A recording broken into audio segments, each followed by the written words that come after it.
On CGTN, live from Beijing, I'm Rachel Rubel. The 18th annual meeting of the Boao Forum for Asia opens on Sunday on China's southern island province of Hainan. BFA Secretary General Zhou Wenzhong says the conference will be themed An Open and Innovative Asia for a World of Greater Prosperity. The four-day event will see around 60 formal discussions. Heads of state, government officials, scholars, and entrepreneurs have been invited. The non-governmental and nonprofit international organization is committed to promoting regional economic integration and bringing Asian countries closer to their development goals. With nearly 2 million square kilometers of territorial waters, Hainan province has vast sea dominion. Over the past 30 years, Hainan's marine economy has expanded big time. But as CGTN's Li Zhenhua reports, the marine industry in the province needs more investment.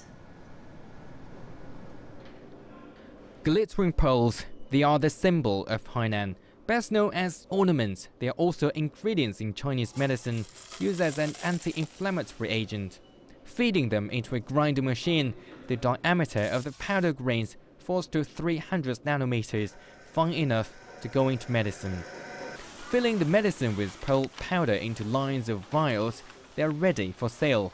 但是我们看到的近几年，尤其是以珍珠粉。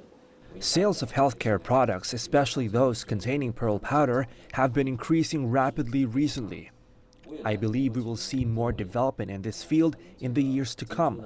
The government has been providing financial support. Last year, we got some investment from the local government, which will be beneficial to our research on pearl-related products. Figures show Hainan's agriculture area is 300,000 square kilometers, accounting for more than 1/6 of its waters. Marine economy has expanded from less than 6% of its GDP to nearly 30% over the past 30 years. But experts say development of the island's marine industry is actually lagging behind. 我说海南岛，一说起海南岛，大家就知道的是。 Hainan has wide marine dominion, but to be honest, this province is not as strong in its marine production. The landscape of its marine industry is not as large as we think. We don't have many entities on the island, actually. Marine biotechnology is a new strategic industry which has high demand for talent and technology, but Hainan is still weak in its innovation and technology cultivation. The local government has promised to grow the marine economy to 200 billion yuan, around $32 billion as of 2020. The development of drugs from natural marine products is relatively new in China. Experts say this industry has not developed as fast as expected. Investments are badly needed to cultivate more talent and technologies to boost this industry and make it one of the tropical islands' economic pillars. Li Zhenhua, CGTN, Haikou, Hainan Province. China is busy upgrading outdated rail systems and building new rail lines around the world. In Malaysia, a Chinese company is assembling trains to run on those new or improved rail lines, providing jobs and boosting business in the process. Ryan Meltzer reports. From Mombasa in East Africa to Malaysia in Southeast Asia, China is transforming transport and boosting economies in line with the Belt and Road Initiative. In East Africa, China is financing and building several multi-billion-dollar rail lines, including in Kenya, Ethiopia, and Djibouti. Chinese rail companies are also deeply involved in Southeast Asia, starting work on a rail link from China's south through Laos and on to Bangkok, and building a high-speed rail line in Indonesia. But China's involvement is greatest in Malaysia. Malaysia's government recently expanded the capital's light rail network, is building a new mass rapid transit system, double tracking and electrifying the country's main north-south rail line, and building a new rail line from the big ports on the country's west coast through the capital to the underdeveloped east coast. China is involved in most of those projects, including financing and leading construction of the $14 billion East Coast Rail Link. In central Malaysia, meanwhile, China's CRRC has been assembling hundreds of carriages and trains for the country's suburban rail, light rail, and long-distance electric train systems. Malaysia has a solid railway network, but it's outdated, so there are big opportunities here. Around 80% of CRRC staff here are local. I have been sent to China 3 times for additional training. It has helped me boost my skills, helped me develop my career.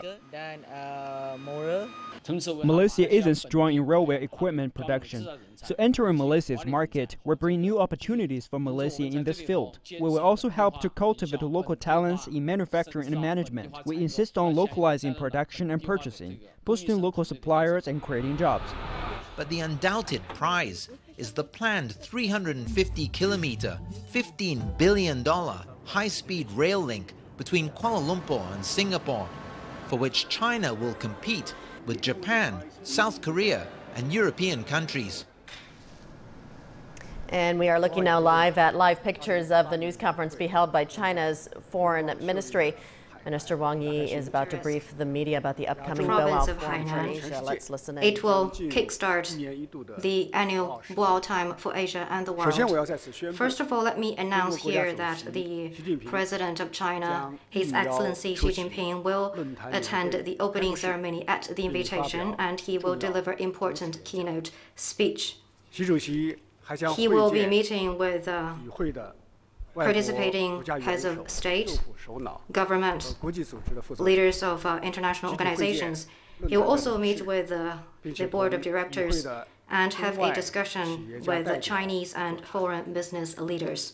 This is President Xi's 3rd time to attend the forum. As the President of China, this fully demonstrates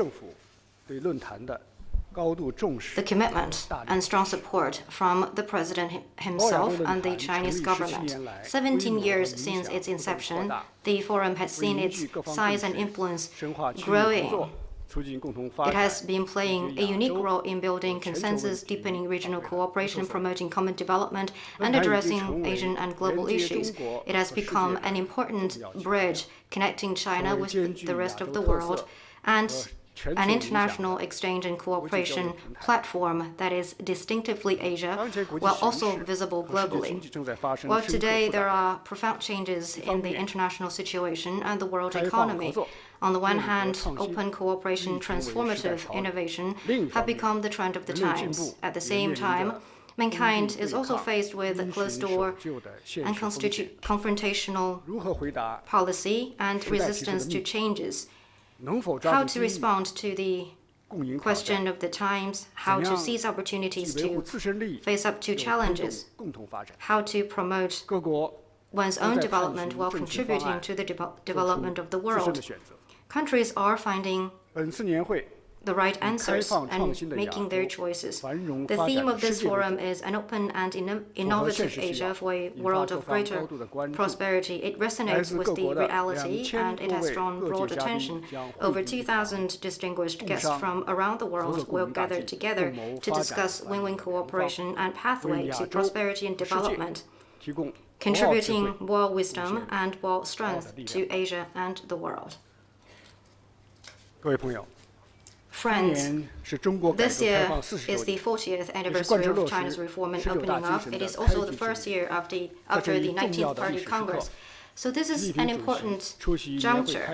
President Xi is going to attend the opening ceremony and he will participate in a series of activities. It is of great and far-reaching significance to the deepening of the major country diplomacy with Chinese features, the building of a community of shared future for Asia and mankind, and promoting peace and development of mankind. This is also the first event that China hosts this year. It will add a series of highlights to this annual meeting. Let me specify. First, showcase the prospect for reform and opening up. President Xi once points out that reform and opening up is the sure path of China's development and progress. It is also the path leading to the realization of the Chinese dream. Under the leadership of the CPC for the past 4 decades, Chinese people have blazed a path of socialism with Chinese characteristics. What has China achieved in reform and opening up? What are the experiences and inspirations? What does that mean to the world? And in this new era, how will China further promote openness and advance reform? Given the current circumstances, these are questions that people want to know. So at the forum, President Xi will expound on those issues and provide the most authoritative answers. Participants will hear a series of new opening up measures that China will take. Second, articulate the new era for China's development. The 19th Party Congress outlined the new blueprint for China's development, ushering in a new era for socialism with Chinese characteristics. China is standing at a new starting point. At the forum, China will articulate the meaning of this new era and also articulate China's new vision, goal, and task in its development process, and how in the new era China will offer great opportunities for other countries and the world. Third, bring forward new proposals to open a new future. In 2013 and 2015, at the annual meeting, President Xi put forward and also explained the building of the community of shared future for mankind and for Asia. It is fair to say that the forum bears witness to the broad vision of the Chinese leader and the major country diplomacy of China and our great sense of responsibility. Today, this vision is receiving greater recognition and welcome internationally. It has been written into many resolutions and documents of the United Nations. During the forum, President Xi will respond to the trend of the times, tackle the realistic issues that humankind faces regarding how to build the community of shared future for Asia and mankind, how to open up a brighter future for Asia and the world. He will make China's voice heard and make China's positions known. Fourth, build a new outcome for partnership. Austrian President van der Bellen, Philippine President Duterte, Prime Minister of Mongolia, Kulesur, Prime Minister Lutte of the Netherlands, Pakistani Prime Minister Abbasi and Prime Minister Lee Hsien-loong of Singapore, UNSG Guterres, and IMF Managing Director Lagarde will be invited to attend this year's annual meeting. The UNSG President of Austria, Prime Minister of the Netherlands, Mongolian Prime Minister, and Singaporean Prime Minister will also visit China. President Xi and Premier Li and other Chinese leaders will have talks or meetings with the above-mentioned leaders. They will discuss bilateral and multilateral practical cooperation, global governance, and world economy and trade. And they will build a new consensus and produce new outcome. Fifth, add new impetus to the forum. This year we'll see the new board of directors of the forum. President Xi will meet with the incumbent and incoming members of the board and have exchanges with them on the development of the forum.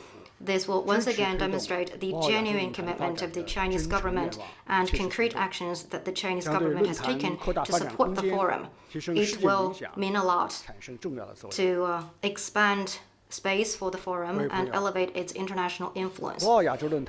Dear friends, since Boao Forum for Asia started in Hainan, Boao, once an unknown fishing village, has become a well-known modern town. This year is also the 30th anniversary of the special zone of Hainan province. As the largest economic special zone and a gateway of China's reform opening up, Hainan is opening its arms to embrace friends from all corners of the world. So let's start the countdown to the time when we will get together at the seaside town of Boao to experience Hainan's dynamism, China's development, and pull wisdom and work together to open a brighter future for Asia and the world. Thank you. And there you just heard from the Foreign Minister Wang Yi briefing the news media about the upcoming Boao Forum for Asia, which starts on Sunday in Hainan province. We heard him say that various world leaders, as well as about 2,000 guests from around the world, will attend the conference to discuss win-win cooperation. The forum comes on the 40th anniversary of China's reform and opening up. And President Xi Jinping will attend the opening ceremony to discuss how China can further promote openness and reform. Joining me in the studio now is Professor John Gong from the University of International Business.